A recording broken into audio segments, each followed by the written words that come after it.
Nous sommes sur un site remarquable d'une quinzaine d'hectares qui s'appelle le Pêche du hameau de la Tour et qui englobe l'église, le château et les terres qui sont autour.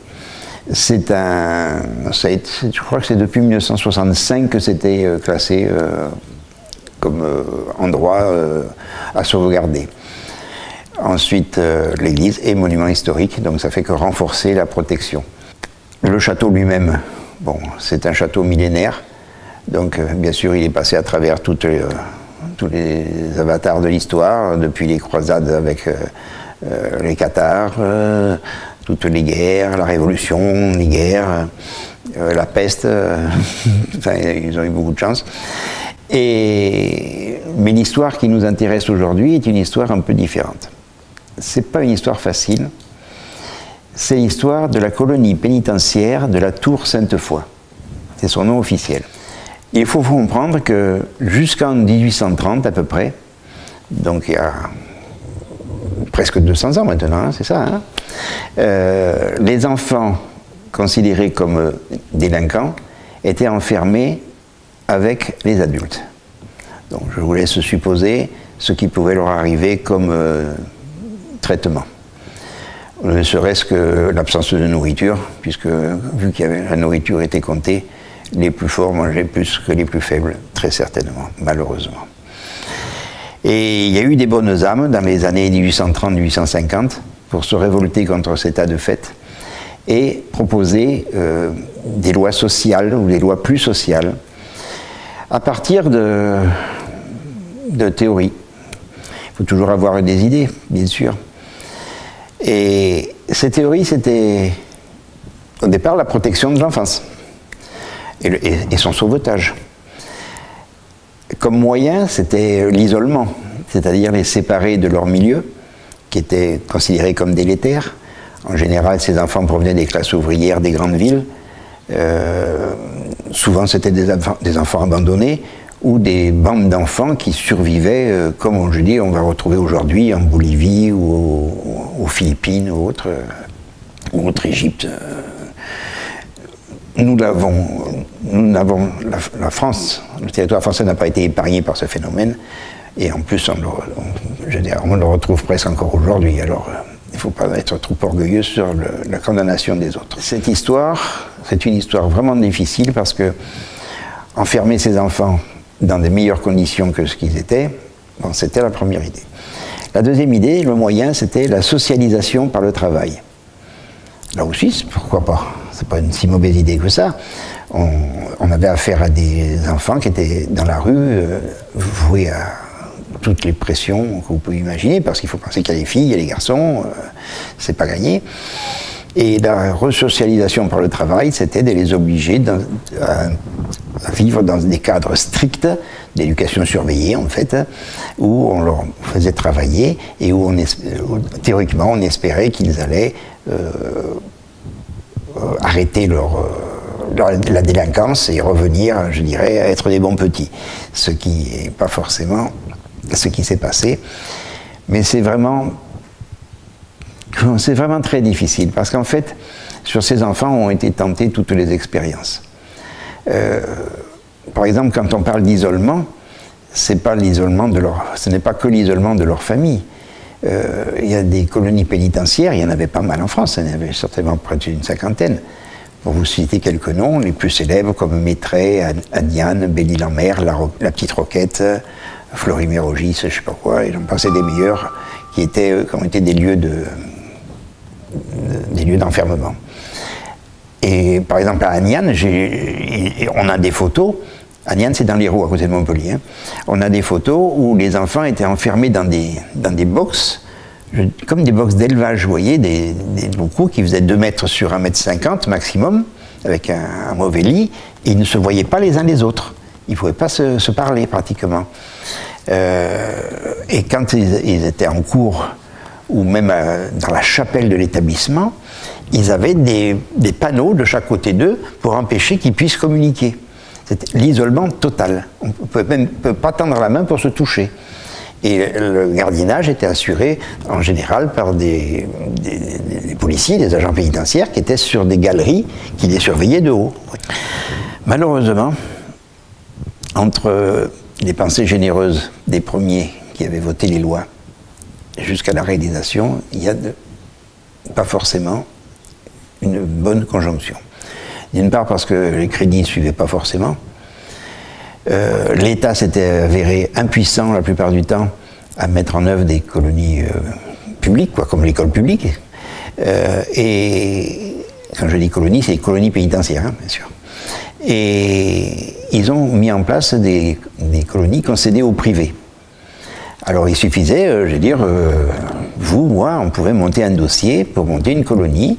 On se faisait agréer, comme les gens peuvent être agréés de la DAS aujourd'hui, et on recevait une dotation de 50 enfants, 100 enfants. Ça pouvait aller jusqu'à 2000. Hein. Il y a des colonies dans l'Aveyron qui arrivaient à passer entre 1000 et 2000 enfants.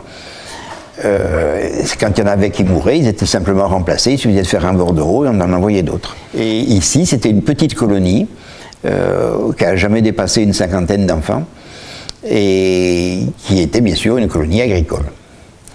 Alors, un des dérapages aussi qu'il y a eu avec les colonies pénitentiaires et ce qu'on appelait les colons, puisqu'on les appelait les colons, les petits enfants qui étaient là, ils étaient là entre les plus jeunes incarcérés avaient 2 ans, les plus vieux 18 ans.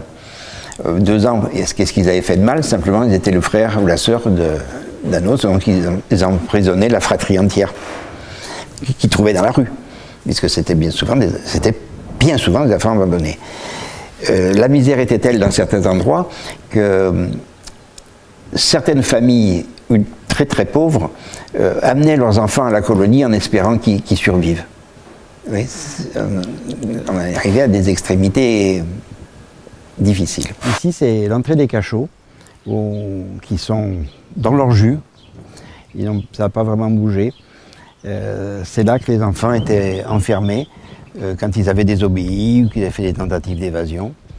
Vous allez voir dans quelques secondes, il y a des inscriptions sur les murs. Vous savez, ils faisaient des petites croix ou des barres pour compter les jours ou les semaines. Et bien sûr, ils étaient à l'eau et au pain dur. Ben, un cachot, en général, celui-là c'est le plus grand, l'autre est un peu plus petit à côté. Qu'ils le faisaient quand ils étaient enfermés. On voit les barres des jours. Oui, celui-là, il est resté un bon moment.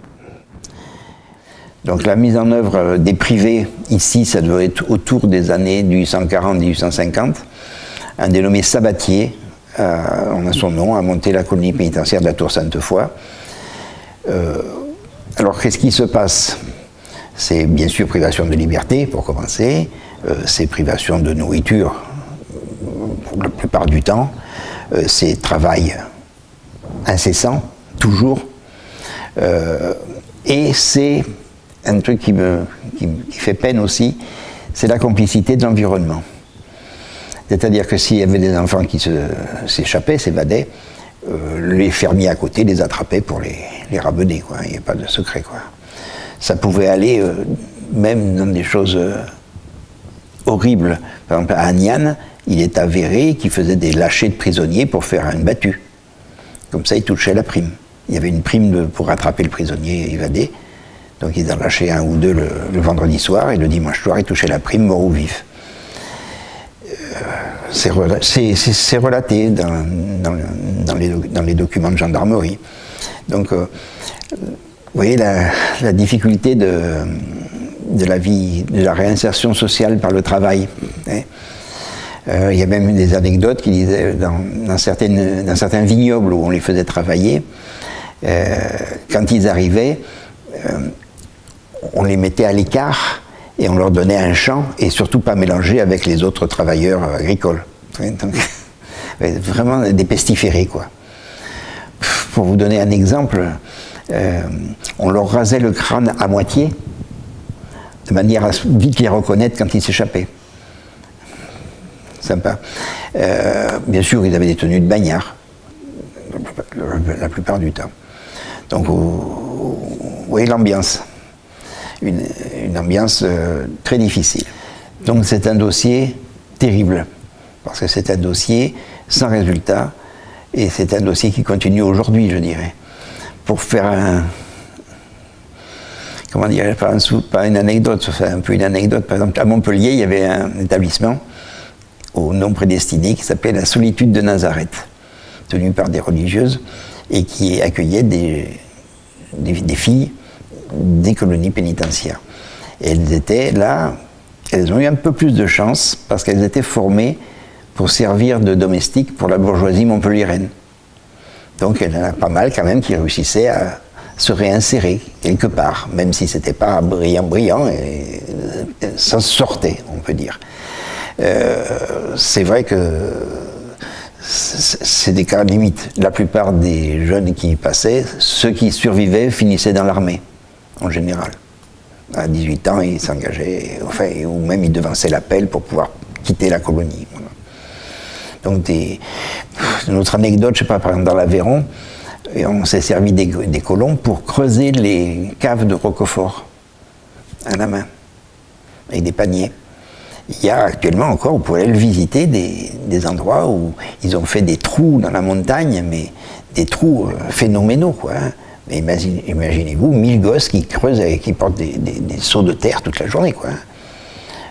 Extraordinaire. Oui, c'est difficile à porter un jugement. Hein. Bien sûr, c'est inacceptable. Bien sûr. Ici, je suis, en tant que maire de la commune, j'ai accès aux archives de la commune. Dans les années 1850, il n'est pas rare, alors que le nombre de décès sur la commune était de 1 ou 2 par an d'adultes, il n'est pas rare d'avoir 7, 8, voire jusqu'à 10 gosses qui décèdent. Ils sont sur les registres des années 1850, avec une... comment on peut dire, c'est terrible à sentir, parce que il y avait 2 témoins qui constataient que le corps était du ci-devant Jean-Baptiste Marty était décédé ce matin à 8 h. Voilà, 6 juin, signé, on signait, cimetière. Pas d'explication, rien. Voilà, un enfermement total avec la participation de la population. Là aussi, ça c'est une petite chose un peu méchante que je vais dire, mais il n'y a pas eu de colonie pénitentiaire sans compromission du voisinage. Comme disait quelqu'un, ça me coûte moins cher de prendre un colon que de prendre un chien. Donc, je ne nourris pas. Alors que le chien, il faut que je nourrisse. Hein. Il se révolte si je ne nourris pas. Il ne garde pas les moutons. Donc, on en était à des points, effectivement. Et